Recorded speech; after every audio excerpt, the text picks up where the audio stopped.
Hello students, today I'll be just starting a new chapter, though some of the numerics still left for the previous chapter, but I'll be just going for the new one, and with this new chapter, along with this you will be just doing some of the numerics that I'll be giving you. So today we'll be just starting a new chapter, and that is magnetic effect of current. That is the current when flowing through a conducting wire, it is producing some magnetic effect. So before that we should know what is a magnet, and all of you know, and all of you have seen also that how the magnet works. Now what is a magnet? All we know that magnet is that very thing which can attract the substances like iron, nickel, cobalt, and one more that is characteristics it have. And what it is having the property of direction. That is, if you are just going for a bar magnet and if it is suspended freely, then what we can see? We can see that it is always giving me a specific direction. That is, if it is freely suspended, it will be just giving always north-south direction. And if we are just moving it from its position of north-south, after some oscillation, again it will be just giving the same north-south direction. So the magnet, and one more thing, that magnet can change one magnetic material into magnet, because all of we have done that. How? Suppose one bar magnet we are just taking, and after that we are just making a chain of pins. We all have seen that if one pin is at the end of one magnet, after that one pin gets attracted, after that another pin. In that way we can make a big chain of pins. So how it happens? Because initially when one magnet is attracting one magnetic material like iron pin, so it is also having the property of attraction. So how it happens? Obviously that first pin, it has been converted into a magnet. That is why it is attracting the second pin. Again the second pin, again it is getting changed into a magnet. That is why it is attracting third pin, and in that way a long chain is produced. So magnet can change the magnetic material into magnets. So it means the magnetic materials are having some of the thing which one magnet is having, and what it is. It is the magnetic particles. That is, all the magnetic materials are having some magnetic particles, and that is why only if we go on breaking a magnet, we cannot isolate the two poles. And what are the poles? The two ends of a magnet where we are having the maximum attraction. There we can say the poles are there.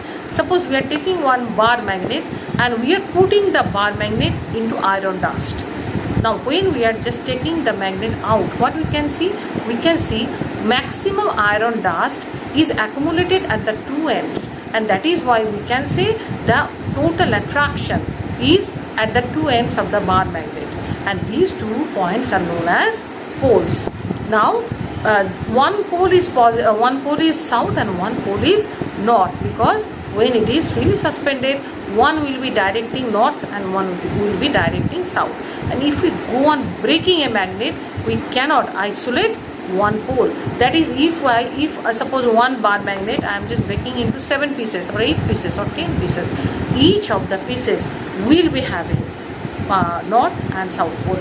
And if we go on breaking and breaking and breaking, and we are getting the tiniest format, still it will be having the 2 poles. That is, we cannot isolate the poles of a magnet, and all these magnetic materials are there in all these magnetic particles are there in magnetic materials.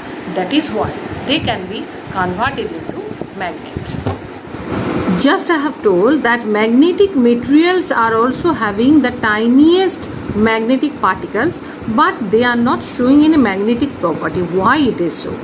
It is like that because all the magnetic particles in a magnetic material are placed in this way. That is, they are placed in a closed chain structure. That is, each magnetic particles are having north and south pole, but all north and south poles are just and facing the opposite poles, that is north south, again north south, again north south, north south, north south.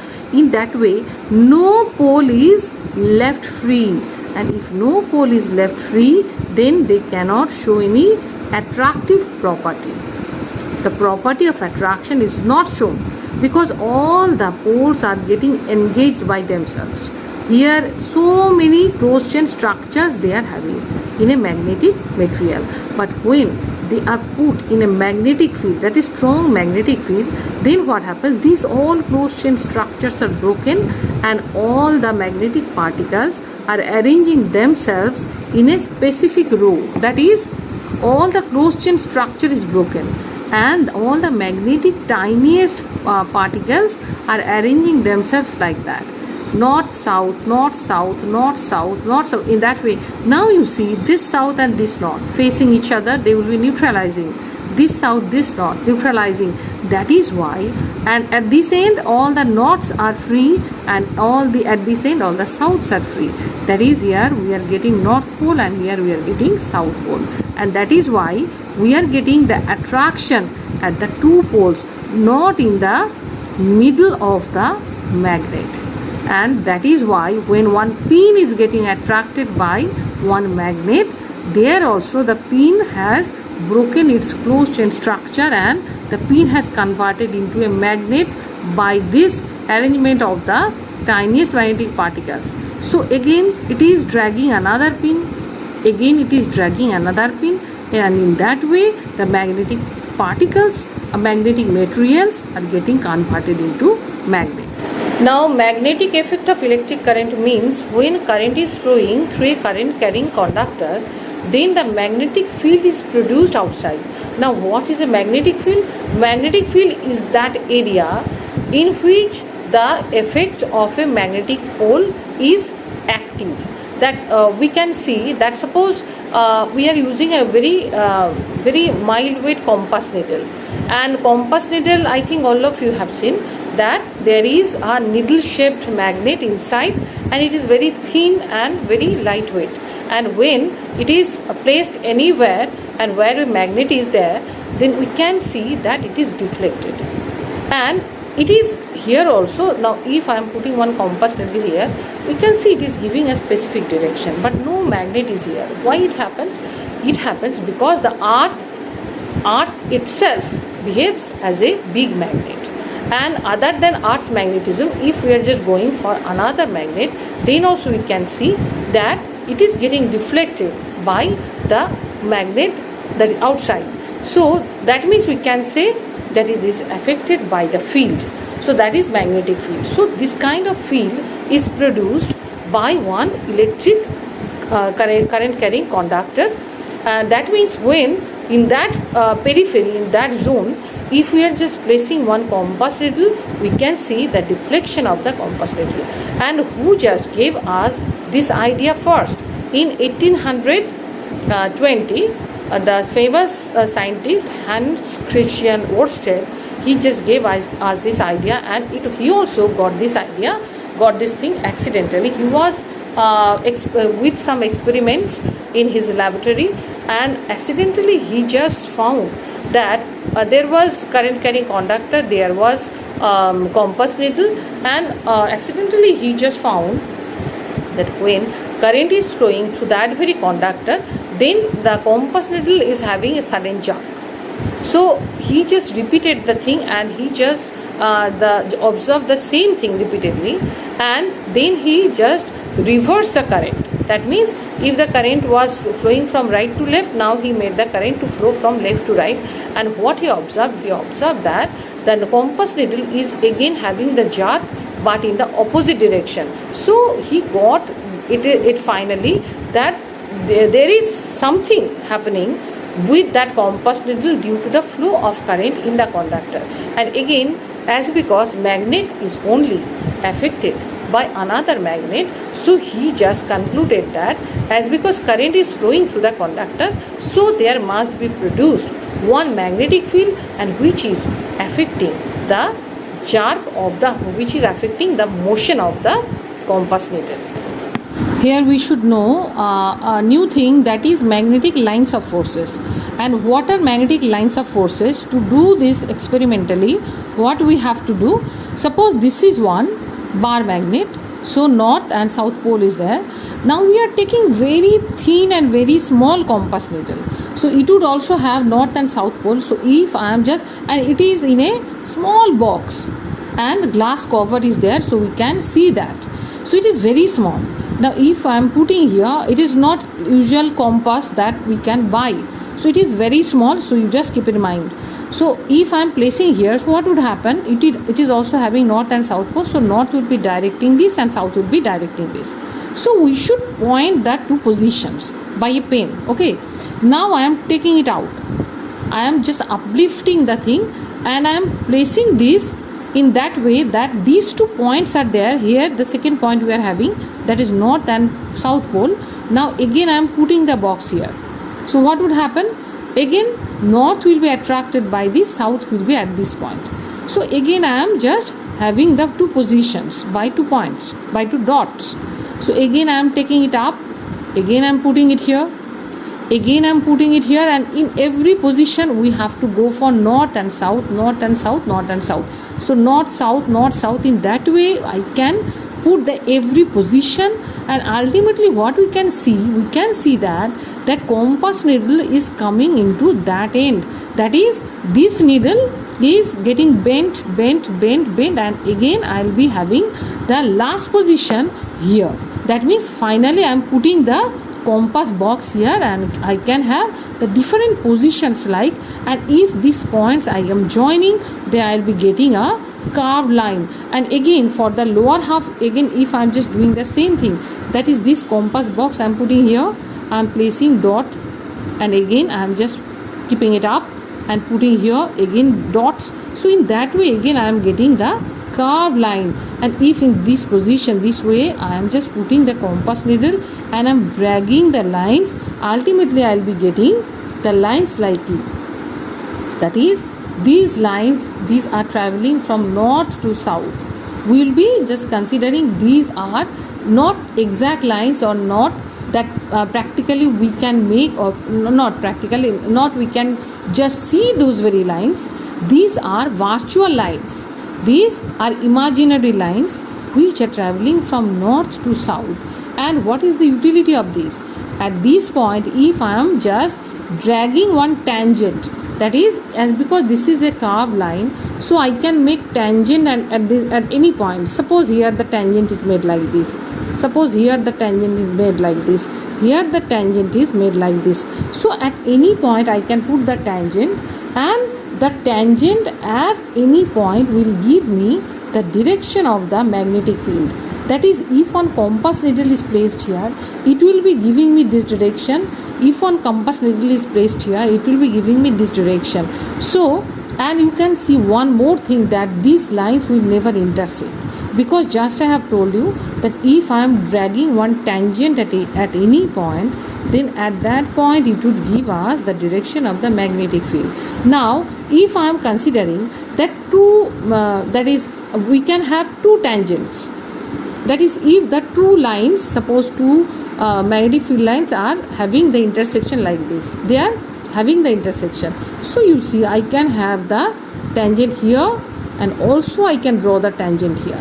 That means if I am putting one compass needle here, either it can give me this direction or it can give me this direction. But do you think it is possible for any compass needle to give both the direction at a time? No, it is not possible. And that is why we can say that 2 lines of, that is magnetic lines of forces, and these are known as lines of forces, 2 magnetic lines of forces never intersect each other.